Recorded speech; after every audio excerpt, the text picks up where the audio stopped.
Week 11 in the Sermon on the Mount is all about detecting the lies of our world. And there are a lot of messages that come at us regarding our world. Our world and our TV sets are filled with new commercials about bright and shiny things, all the new things you need, all the stuff that you should get to fill up your lives. And it's not only the things we get, it's the pathways offered to us, how we're supposed to live, why we should live that way, looking out for ourselves, fulfilling every desire. All of these things are pathways offered to us by the world. Here's my first claim, though. The pathways of the world are not unique.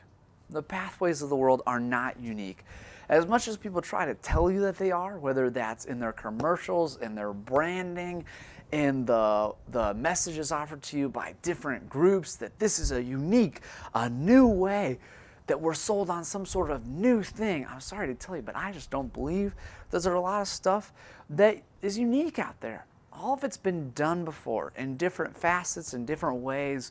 All the messages about how we should gain power or sex or money or live selfishly, these are not new things. In the book of Ecclesiastes, the wise person says, there is nothing new under the sun. And that's really the truth. The truth is that every way offered to us in today's 21st century has probably been offered to us before. Maybe in a different wording, maybe even a different style, maybe not with as much technology as we have today. But the reality is the ways of the world are not unique.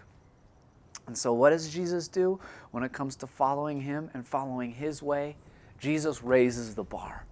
As he's done throughout the Sermon on the Mount, as I said repeatedly, he raises the bar. And he raises the bar because he says that the way of Jesus is narrow.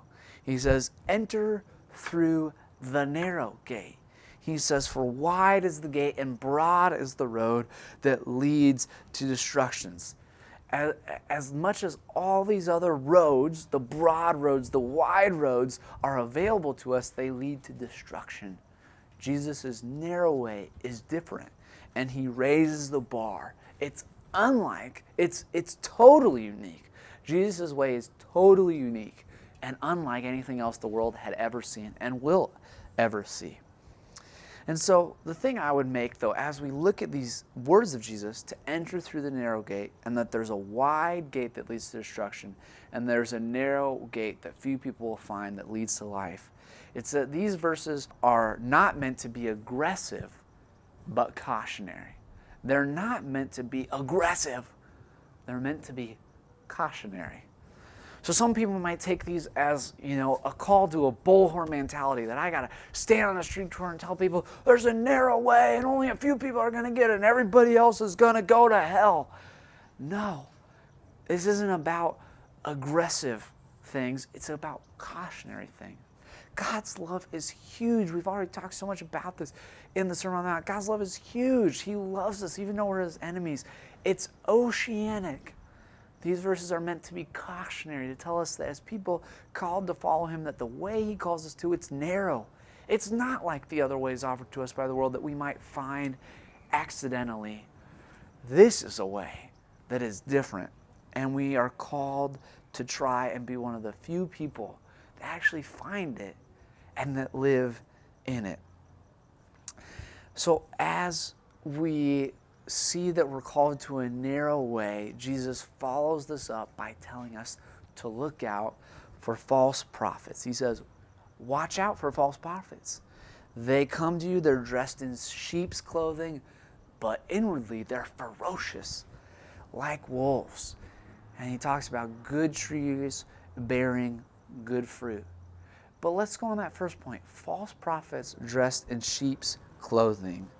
The reality is that a lot of false prophets in the world and false people will tell you there's all these great ways to live. And maybe they'll disguise them as things that look pretty good. And that's because the hardest lies to see are the ones often closest to the truth. The hardest lies to see are often the ones closest to the truth. They come disguised to us, dressed like sheep. They come disguised as truth. half-truths. The evil one in the garden at the very beginning of creation, when he was speaking with Adam and Eve, he asked them a really poignant question. He said, did God really say? Did God really say? The point being that the evil one always wants us to look at the truth of God, and he wants us to think, did God really say that? Or did he say this slightly different version? And that's the false prophecy coming in. That's the false teaching coming in. That's the way leading us towards the wide road to destruction, instead of the narrow way that says, trust and listen to what God says. It actually turns us back to the truth, which we find in the pages of Scripture. Now, what does Jesus say about our lives and how these teachers' lives bear out, and our lives when we follow teaching and when we follow the Jesus way? He says that our lives bear fruit, and that good trees bear good fruit, bad trees bear bad fruit. He's saying you will know them by their fruit.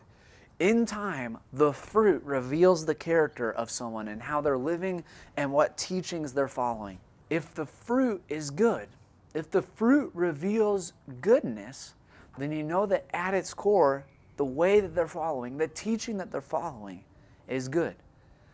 On the contrary, if the fruit that they reveal over time is not good, then you realize they're not living in a way that's good. They're not living in the Jesus way. And as we think about fruit, a passage that often comes to mind to us, as it should, is Galatians 5, where it calls us to exhibit the fruit of the Spirit. The Apostle Paul says you should have the fruit of the Spirit: love, joy, peace, patience, kindness, goodness, faithfulness, gentleness, self-control. The reality is that a Christian should have every kind of that fruit. When Paul talks about the fruit of the Spirit, he talks about the fruit. It's a singular noun there. It's not plural. It's not the fruits of the Spirit. It is the fruit of the Spirit. And so as we live following the Jesus way, our lives should exhibit all the fruit of the Spirit. Now, some of us are maybe more joyful than others more peaceful, others exhibit more self-control than others. But as Christians, our lives should exhibit all 9 of the fruit of the Spirit. We should all have a piece of every part of that pie. So this week, our call throughout the Sermon on the Mount has been to find the narrow way of Jesus. You see that Jesus has raised the bar. Jesus has challenged us. Jesus has taught us how to live. He's called us to live according to the Bible. And now we have to ask ourselves, will we find that way? Will we live by that way? It's a narrow way. Few find it. But if we find it, and if we live by it, our lives will bear the good fruit that come from following Jesus. All right, everybody, we'll see you back here next week for our final week as we wrap up the Sermon on the Mount.